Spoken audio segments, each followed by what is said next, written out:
Hello, everyone. Those who are listening now, those who will watch this later, and welcome to White Otter Academy's recording this morning with our good friend, Chief Daniel. Daniel has been involved in many of our circles. He knows a lot about climate change, about water, and we are going to tap into him today about water issues, water journey, maybe a water story in Africa, in his home country.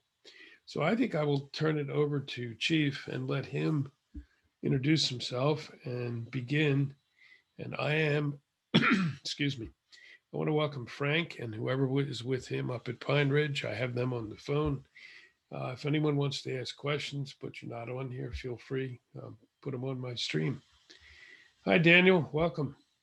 Yes, thank you for having me, Chief Jim, and thank you for all the elders that have joined us and for all the good meaning people or the good spirited people who want progress on earth. Thank you for joining the conversation on water journey through Africa.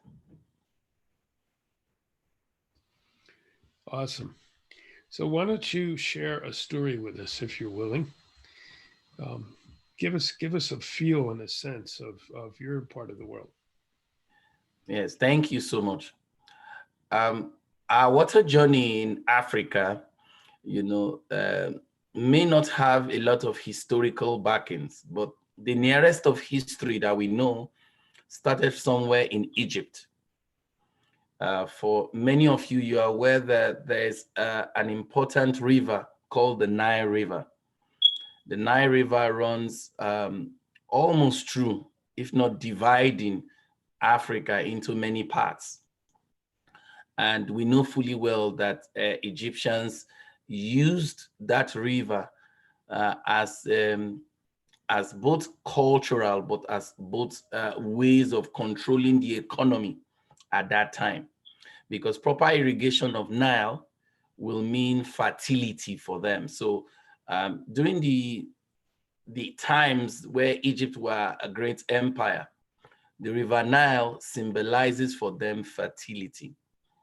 So the River Nile or rivers in general or water bodies, whether rivers or stream, which are outlets of bigger rivers, and bigger rivers form the bigger oceans, and the bigger ocean form, the water body that we see today. So our water journey in Africa has always been spiritual. Yeah, our water body in Africa have not been scientific like the Western world, who study water for what water is as an element and then see how they can harness, you know. But along the line, they begin to realize that you cannot control water, you know, because once there are flooding, there's a hurricane, or you see the impact of water, Western world now know that there's a limit of control they can have on a particular quantum of water. Uh, Sadly, those of us in Africa understand that before now without following through the science, but want to remain in the scientific, want to remain in the spiritual components of things. So I'll start at this discussion by telling our viewers that water has a lot of symbolic representation in Africa. And there are three major ones in Black Africa, in continental Africa, symbolic meaning it means to us. One is it's a source of life, like I said during the times of the Egyptian stuff. It's a source of life means that this is our livelihood. This is what gives us the green grasses. This is what gives us the millet. This is what gives us our flour. This is what provides fish for us. This is what gives us our power. That's one symbolic meaning of water to us in Africa. Another important meaning is that it's an instrument of purification. So we now know fully well that you cannot live by bread alone. There are many other aspects of your life that you must exist in. Now, water teaches us that. I know many will say, how does water teach us that? Water in itself is an aspect of wisdom, because we know in Africa that water can hold its form and will not let go. The water you see in the United States of America from your tap is the same water you will see. It may have some color, it may be dirty, but it's still going to do the same thing. So Africans knew right from time, the Egyptians knew right from time, many other African community knew right from time that water holds its form and it moves, through the path of least resistance. If there's nothing that is wise, that's wise.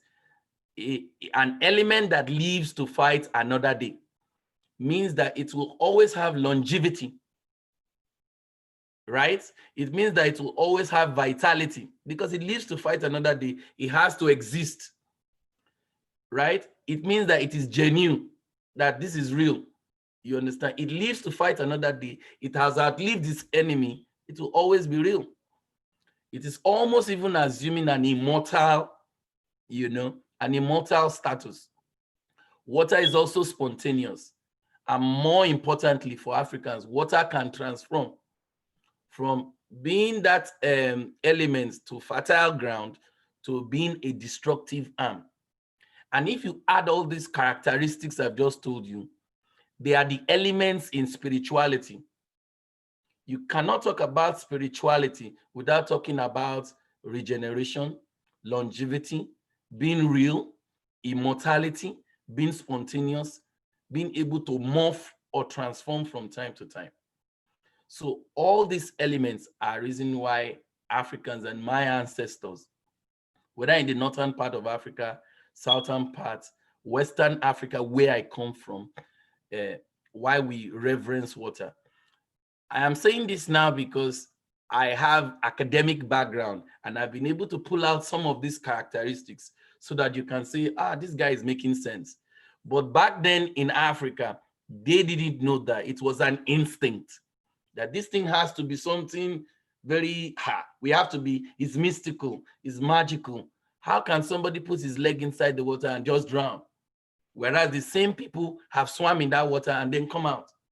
So like I said, source of life, that's the symbol that water represents for us, is an instrument of purification, which means that water in itself has an aspect of wisdom. Water in itself has a powerful connotation. Water itself is spiritual. Water itself is a spirit or is a being. You remember when we say something is a being, it is what human being define for itself to say, this is not of us.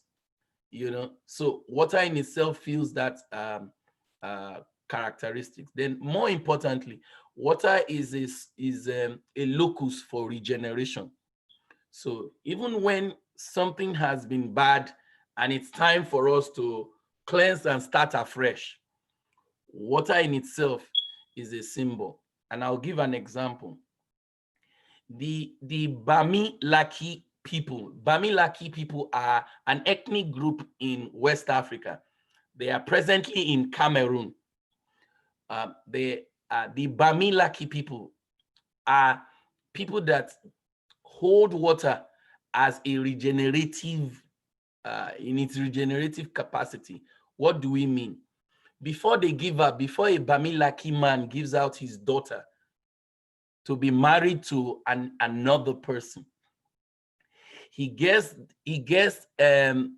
what Americans or Western world call spinach, but they call it fedi, but it's spinach. He gets leaves of spinach.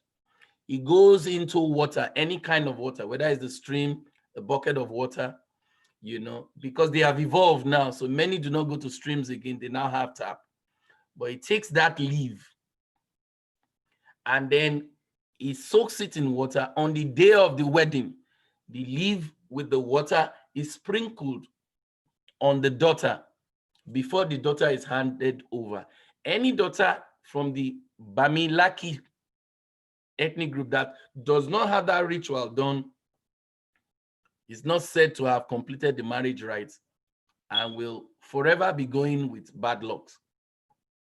So this is what they've been doing for the last 400 years. And with that in mind, you can now imagine why we have to preserve our water and why every other ethnic group and every other chief on board must reverence water. Now, I will blend my discussion also with some academic things. By academic, I mean with knowledge that is factual and evidence, empirical knowledge that we have, and then try to relate it with why Africans are where we are, and also inspire Africans who will see this recording and say, no, we need to sit up. You know, we need to ensure that we exist. And the only way we can exist is if we learn, are inspired with all these things water does that we take for granted. Because more often than not, people always say we take water for granted. It is true. And then we take water for granted because we see the result of what water can do. But more importantly, we take it for granted because we've not studied water, its attributes, its quality well, to see that water is indirectly telling us that there's a part of life, and that the part of life is not to swim against the current, which we always do. What do I mean? Do we swim against the current? We've been told to be ambitious, right? Oh, be ambitious. I have nothing wrong about being ambitious. Be ambitious, be hardworking. You know, when you're hardworking so much, this is what the world is about. Oh no, it's a capitalist world, right? Oh no, it's about dog eat dog. You know, you have to be tough, you have to be smart, you have to be savvy. That's what they've taught us all our lives. But now this is where we are now. We're in a planet where our kids that are going to school that may not have worked so hard are depressed. That people, after they've worked for 20, 30 years, will still want to commit suicide if ambition and working hard translates to life. Why do you still have depression here? Why do you still have post-traumatic stress? Why do you still have sleeping disorder? Why do you still have anxiety? Now, water tells us that when it starts to flow, once the flow of water begins, it does not, water in its element does not think about the consequences of what will happen down the hill. It does not think about the rock it's going to hit and how the rock will break its bone. Well, the rock won't. The water just keeps going. And water, rather than kill itself, it looks for the path of least resistance to occupy that space. And once it begins to occupy space, what happens? It increases in quantum, what you call volume. And once volume increases, what happens? It increases in pressure. Do remember, the deeper you go down, the more powerful the impact is. So you look at it from the surface, you think it's nothing. Once you get in, you can either drown. If you don't drown, you will need to come up to the surface at some point to take in air. So these are important things that we need to learn as we begin the journey. That water teaches us that natural existence, you understand, will be driven by choices and free will, not by your ambitious nature, not by the ability of you to work hard. You understand that the results of your action, of your ambition, is irrelevant. What is key is that your will, your determination, you understand, to learn not to flow against the resistance, rather to flow with the flow, be gentle, you know, have empathy. Water teaches me not to do good things. It teaches me to be a good person. You must understand, because when you do good things, you become a hypocrite. So you see a rich man, he gives his workers bonuses, right? Oh, it's Christmas bonus, let's do. But what they do is cut down trees in Africa. The actions of what those people and the wealthy investor does is create natural problems or create crisis for people. So it is good to do good things. He may have done good things to his workers, but at the end of the day, he's not a good person because he's creating imbalance in the world. So we have a lot of people, very wealthy. Oh, Bill Gates. Don't get me wrong, I love Bill Gates with what he's doing. Oh, he's a good man. He's a philanthropic people. Philanthropic people may be doing good things, but are they good people? That's a discussion for another day. Now, water teaches us that anytime you see it flows, it flows in a direction where it's looking for something. It has no purpose. It doesn't make up its mind whether it's going to be a flood. Do remember, every flood started out as a rain droplet, right? As a normal rain droplet that will fertilize your grassland. The problem now, it doesn't stop. And then it continues to build up. Then it now follows the path of least resistance, which often used to be the slopes, and then becomes powerful, picks up steam, and then starts to knock off everything on its path. Even the hardest rock over time gets eroded by the softest elements in the system. So that alone teaches us that it is not the toughest man that stands the test of time. It is the man that has that soft aspect. And what is the soft aspect? That aspect that dreams big, that aspect that holds its core elements, that aspect that looks for the path of least resistance. These are the things that show way, that show respect, that show the instinct to survive, that show the instinct to stand the test of time. So water teaches us that we must evolve in our lives, and that such evolution will not occur if we don't stay in harmony, if we don't keep our core values, if we don't hold firm and always look for the path of least resistance. So water is wise, and wisdom is not only when you show off your intelligence or your papers, your academic and your scientific papers. Wisdom is when what is being delivered helps you navigate this crisis. So in the African context, we may not know that the water we see has all along been telling us where the true north should be. The true north, or the true direction or journey of life, is a path that we hold our own. We hold what is there to us, while we continue to strive with other people, strive with other existing beings, strive with other animals, strive with nature, while we journey with nature and take the path of least resistance. If you notice, I've mentioned the path of least resistance about 4 times. That path of least resistance is that path that will not adversely control nature, or adversely destroy nature, or adversely threaten the existence of other beings that share common values with us here on earth. That's the path of least resistance in my own view. So water in itself teaches us in Africa that knowing others, knowing of other elements is intelligence, but knowing my power as water is wisdom. Water masters true power, what it means to have true power. It understands it, water does. And for other elements, and for some of us, all we do is show strength. And that is often translated to think it is power. It's not, because after some time you lose vitality. If I ask you, where is George Bush today with all the power he had about 18 years ago? Nobody will believe he's an ordinary citizen. So that means he never really had power. He was only showing strength, because power must be long, must have longevity, right? It must be vital, must still remain, must be genuine in its stuff. Power must be immortal, right? That's the concept. Power must be spontaneous. You must still use it at any time. But no matter what George Bush tells a Congress, now they'll say, you're a private citizen. You don't have power again. So truly, what we think is a powerful man is just a man showing strength. Because at the end of the day, he'll become like Abraham Lincoln, you understand, who is gone. He's only in his memories.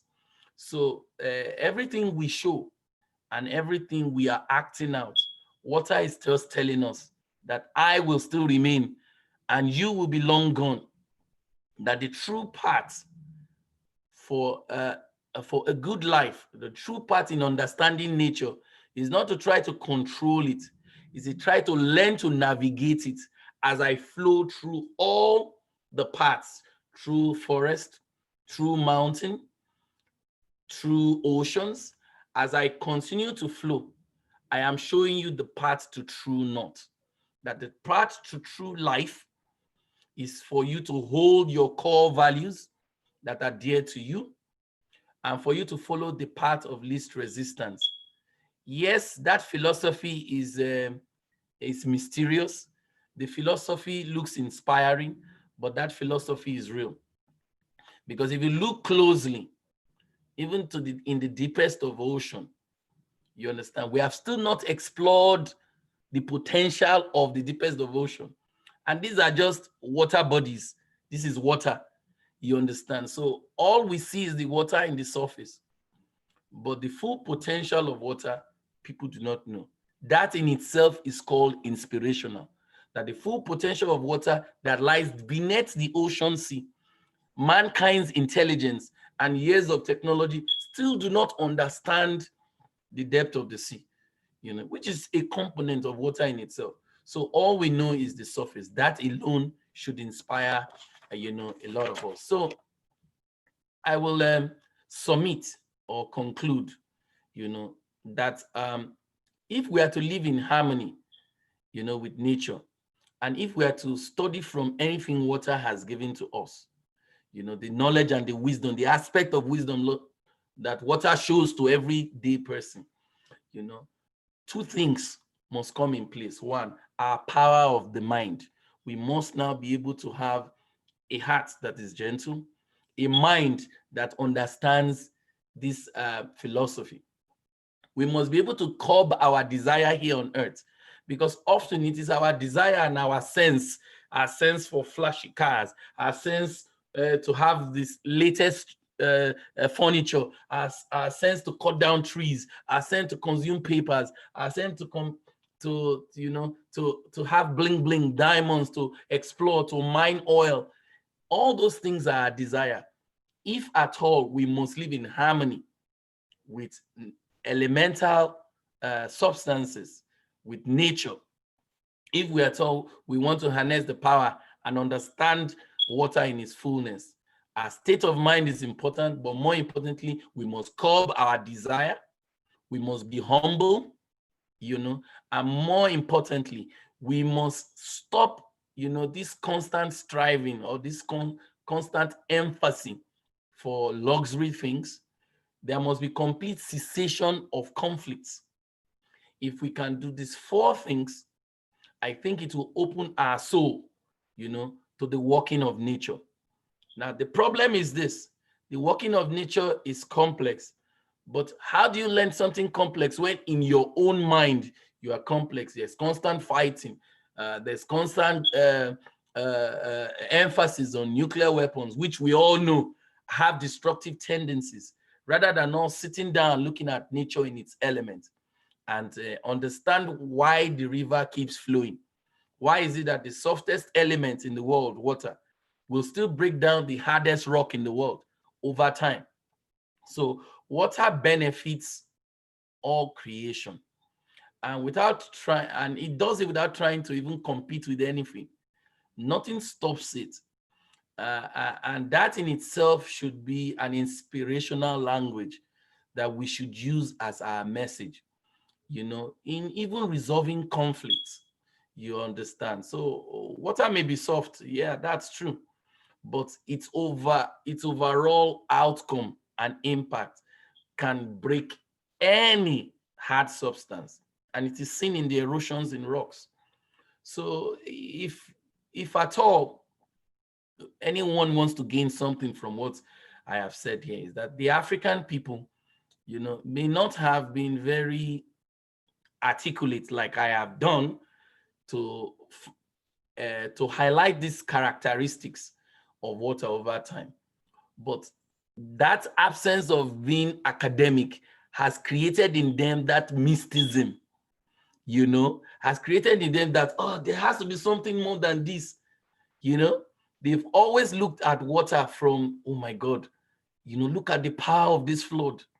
Nobody has ever said that, what if all we can do is try and navigate, Instead of trying to control, let us navigate. And what do we mean by navigate? Let us understand what this water is doing. Let us curb our desire. Let us adjust our lifestyle. Let's see whether we can do better irrigation. Let's see whether we can do better distribution of water.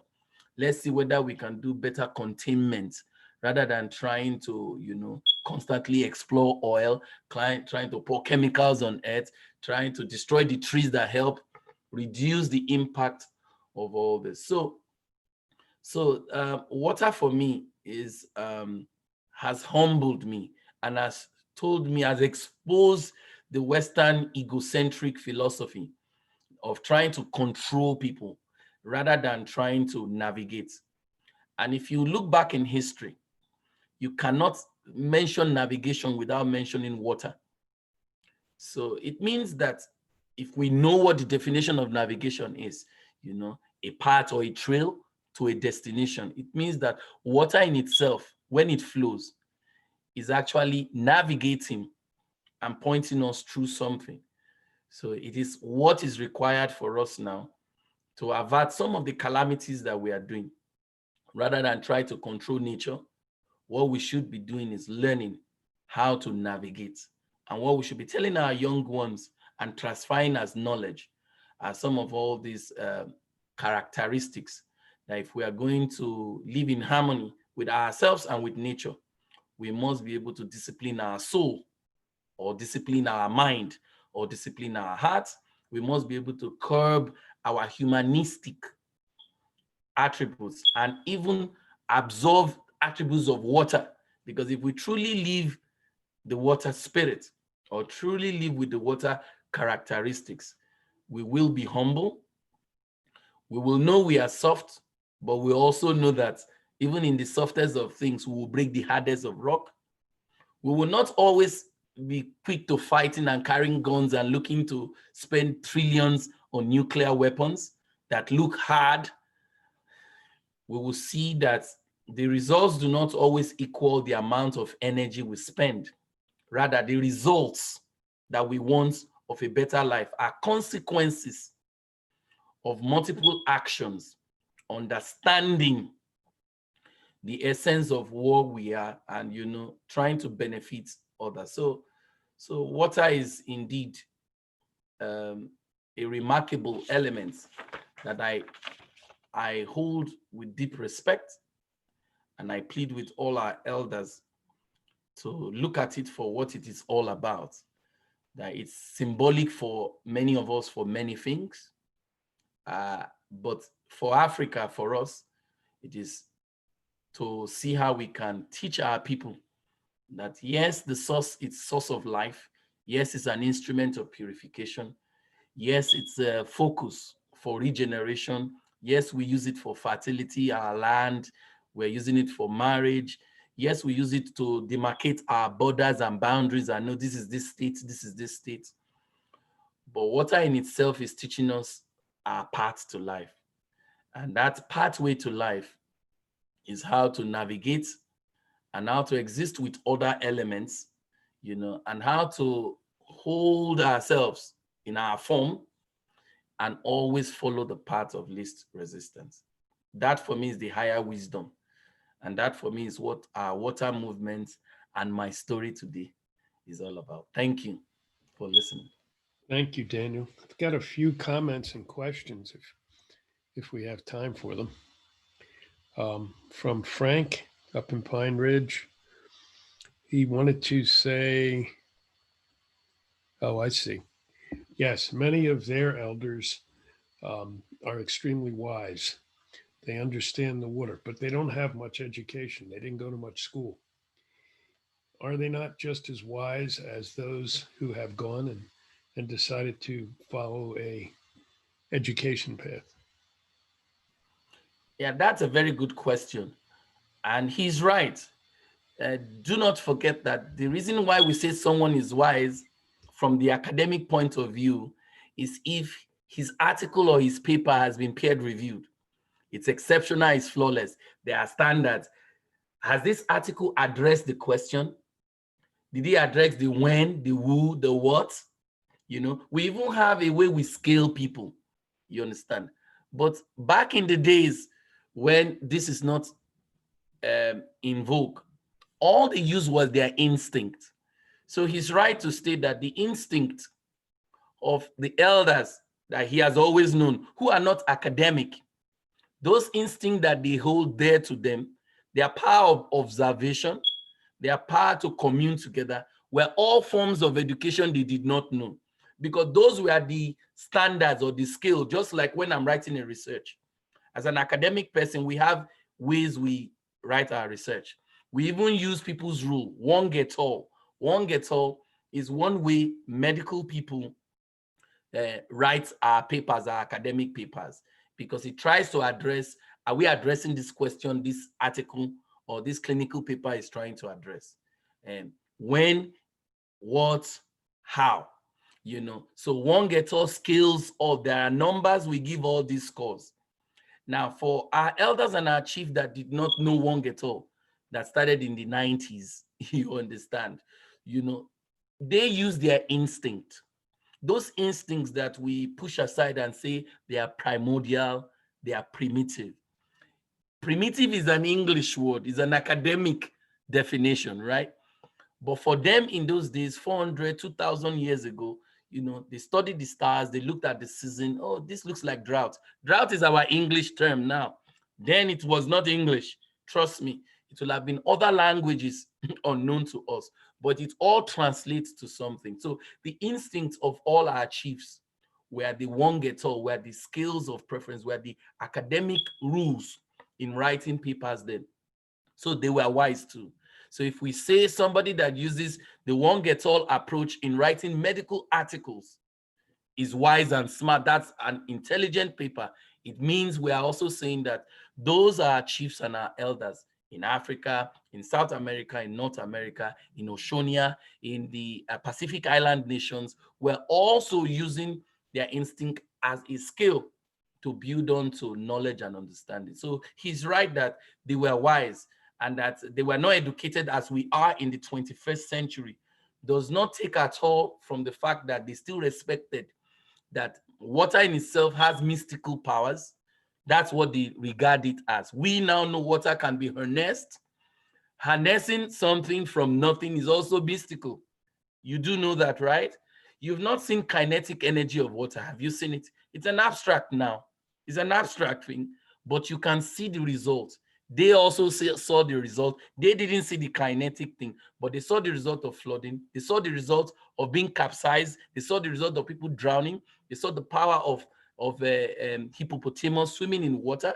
Even as heavy as it is, the water could still make it float. They saw crocodiles eating people, you know. So they knew immediately that they need to dread those things. So he's right that always equating education to being wise may not be nice and is unfair.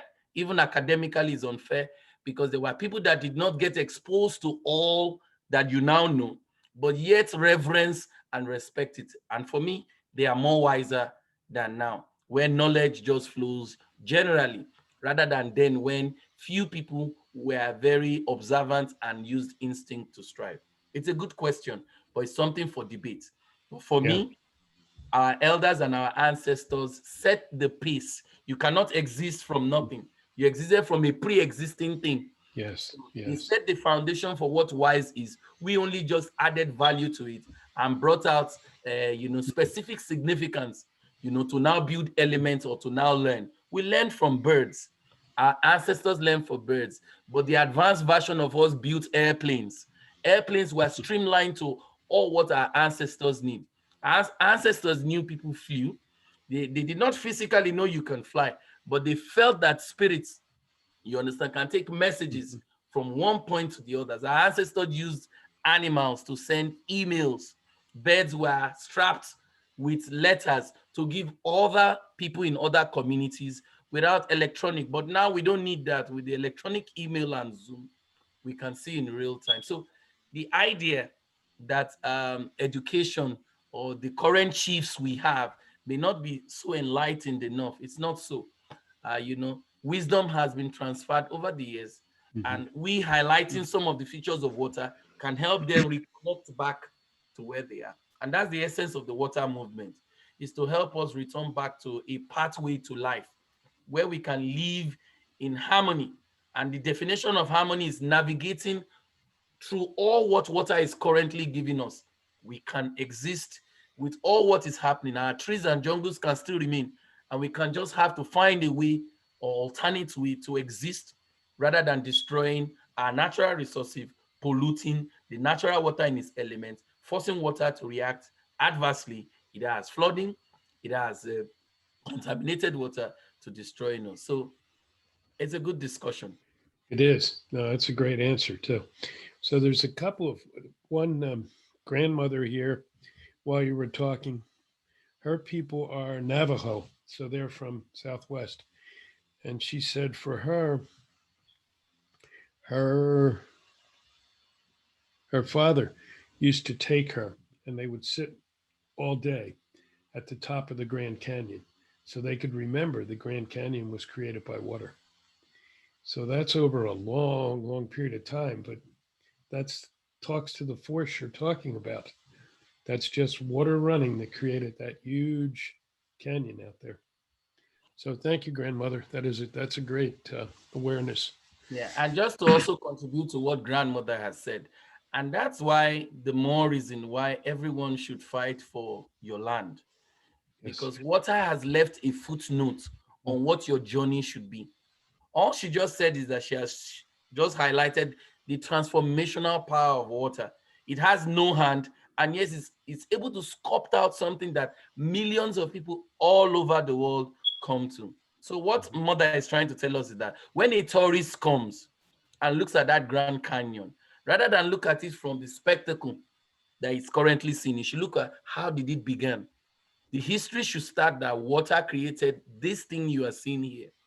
So if water is able to do something so magnificent like this, trust me, you need to dread it, you need to respect it, you need Yes. to help as much as possible, learn from Mhm. it, and know how to now do greater things. And this is what great minds do.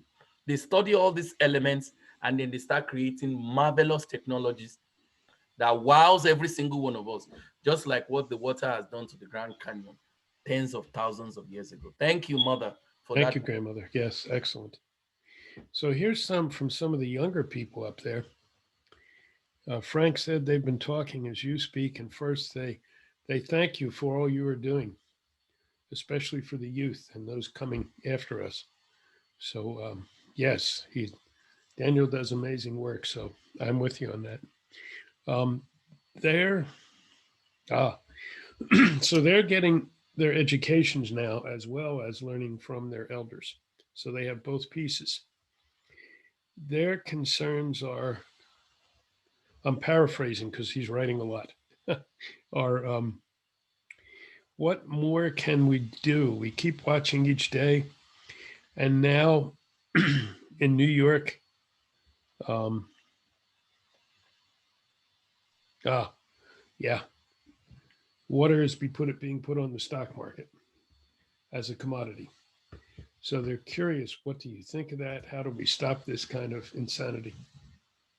Yes, just like you said, and that's the truth. And I want young people to realize this, that we are much, much blessed now compared to when Jim was a little boy, Chief Jim was, because we now have old people that are handing down existing things and we now have modern lifestyle. So you are in a balanced realm or balanced state of flow because you have modern wisdom and then you have traditional wisdoms. For smart young people, you must be able to sift out the commonality in everything. Um, to now address the question of what are being a stock market, uh, people don't learn from history. They don't. Water in itself never forgets. It's a spirit of its own. It has vitality. It has longevity. It is genuine. Water is immortal. It has outlived many generations and is still here. You cannot put something with such power on sale. It's not going to work, you know? So, what I think we need to learn from this is to see how our minds and our desire needs to be curbed. The concept of the stock market is a desire to make profit, right? From services or from products, or from manipulating or from predictive capacity. We predict that gold in the next 50 years will be a stable means of monetizing things. So such mentality has nothing to do with water, because stocks tries to control by predicting, to control. They know when to sell off stocks, when not to sell. We wait to sell. Water detests everything. As soft as it is, water will again break down any element of stock exchange being a commercial thing. Now, for us, what should we now do? We should sit down and now learn that even our modern knowledge has its own limitations. And our modern knowledge, again, is creating more chaos and anarchy. And when natural phenomena come in contact with chaos and anarchy, what happens? The consequences are grievous. They end up being hurricanes that are much larger than before. Do not forget that before now, hurricanes exist, and our people always find a way around it. The jungles were thicker then. People know how to move from that muster point into the interiors of the jungle, and the impact and the effects are not felt. Now they've taken over all the jungles. They've cut them down for shopping mall and skyscrapers. Now we now have hurricane that end up destroying the same skyscraper, or end up getting helicopters to evacuate people from the entire area of Houston. So the lesson to be learned is this, that we must hold our core values strong. Whatever they do, you must hold your culture strong, because that's what water does. It holds its form and holds it intact. In doing that, it may appear soft, and we must follow the path of least resistance. And I've defined to you what that path of least resistance should be. That path that is not greedy, that path that loves one another, that path that respects our animals, that path that feeds them well so that they grow well. We don't need to give them chemicals, to harvest their muscle. That path that is more conservative, rather than drinking 1,000 beers, that it will take a lot of water to produce. You are more economical and moderate. In short, water just tells us that we need to be moderate in everything we do. And that's the secret of nature, is being moderate. And when we overdo our stuff or try to be greedy, the consequences that we will use all the money generated from destroying nature to again try to protect ourselves from the same nature in the first place. And that's why you see that hurricanes, nobody still has an answer. All we need to do is an evacuation system, an emergency protocol activation system, an alert system that tells you 3-4 days to move away to higher grounds. So I think the best wisdom that we can get is, rather than trying to do good, which people want to do, we should be good people.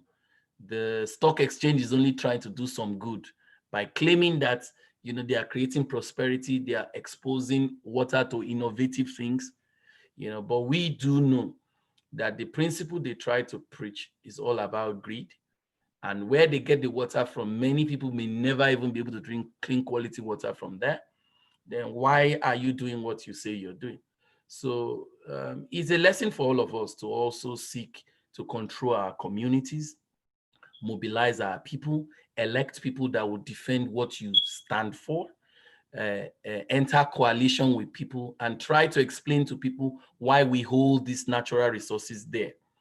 And Jim, in one of the discussions I had with Jim, I think last year, the emphasis Jim was saying is that the way we communicate some of these, our philosophies, why we hold our land dear to us, why we are insisting not to build these pipelines, why we respect our sacred lands, those bones that hold some of the greatest wisdoms of our time, that never went to school, are never exposed to technology, and yet you want to use technology that has already shown already that is destructive. We know exploring oil for the last 50 years did not help my country, Nigeria. We're still the poorest. We're the 5th largest oil producing stuff. We're still the poorest. All our vegetations are all gone. It's a nightmare when you Google oil exploration in Nigeria, or the impact of oil exploration in Nigeria. The things you see as pictures are a nightmare. Don't get me wrong. Some countries have been able to harness exploration well, like United Arab Emirates. But I'm telling you, in the last 10 years, they're already doing what we call diversification. It's a big grammar, but what it means is they are now following a path of least resistance. What is diversification? Okay, this oil and the funds that we are getting, that is a result of this oil. Rather than burning it as an energy, let us use this result in multiple ways to create other things. They are diversifying to solar. In the next 40 to 50 years, oil producing nations in the Arabian country will have jettisoned oil, jettison exploration, and then they will be leading in solar and in other alternative forms of energy. Same thing, learning from elements. So the answer to this is, rather than we create a talking point about them being stocks, we must go out there and create our messaging. Why our lands are very important to Native Americans, why our lands are very important to Africans, why our lands are very important, why our water and the natural resources that we have, why they are dear to us, why we do not want to commercialize them in your own way. We have our ways of commercializing, but it's not to the extent of greed, which is the definition for stocks. Maximize and over maximize to the point where these commodities sometimes over time lose value, right? It drops and fluctuates. If its intention is to ensure that you have a standardized commodity, why does it fluctuate? It means you are doing something to ensure that the demand for it is so much. You are cutting corners to ensure that diamonds get to stocks, gold get to stocks, at the detriment of the people where it is being mined from. So it's a discussion we need to have, how we communicate our philosophies in such a way that people can relate with them, especially people that do not share our philosophy of flowing rather than swimming against the current. We want to flow with the river. We follow the path of the river because that part of the river leads to true north. And our definition for your true north is a life of sustainable existence. An existence where we are not a danger or a threat to natural resources, but we are harnessing natural resources to continue existence, not for us, our children and their own children, in peace and harmony and a healthy planet. Thank you so much, Daniel. What an amazing hour. There's so many things we touched on here. As people play this, share it around. This is a piece that it's really important that people hear. And we thank those up on Pine Ridge for asking their questions and for being here. We always appreciate you. um, yeah, we have to have some more of these talks because they are critical. I know just quickly, and I know we have to get off. There's probably something else coming behind us. But when you were talking about people who thought they were powerful, I think you used Bush as an example, and now they're not. They're just citizens. That's what we have to remember because we have a lot of quote unquote strong men out there now who are not strong. In fact, they're the opposite. They're weak because they can't understand that flow that you're talking about. All they can understand is the greed. And so if we keep coming together this way, and as you were talking, I was remembering some other friends from Africa who are spending a lot of time planting trees now because they've all been cut down. Who some of them have to travel half a day to get water. That's true. And so this is a problem here in parts of the US. It's a problem in Africa. It's a problem in Central and South America. It's global. So thank you, Daniel, for again reminding us of all these things and for everything you do. And they did ask if you were going to be on again. Daniel is actually going to help guide us out in a couple of days of this whole conference as far as storytelling. So join us on the morning of the 7th, I believe. We'll post it up. And he will guide us out in whatever way he feels is best. Thanks, Daniel. It's always a sheer pleasure to be with you. Thank you so much. And thank you for letting young people into the circle. I've learned a lot from this circle. I have now realized that on my own alone, my knowledge is not too important. We need our mothers, we need our chiefs, we need to return back to our primary elements, our primordial nature. is way more better than this modern thing we call life. If we return to our primordial ways, we will not have depressive states. We will not have all these calamities that we're having. We will be better equipped to address the issues as they come. So thank you for all the chiefs and all the advice and all the contribution. I hold it there. Thank you. And thank you for all the young people because you are the real leaders now. Be well. Be well.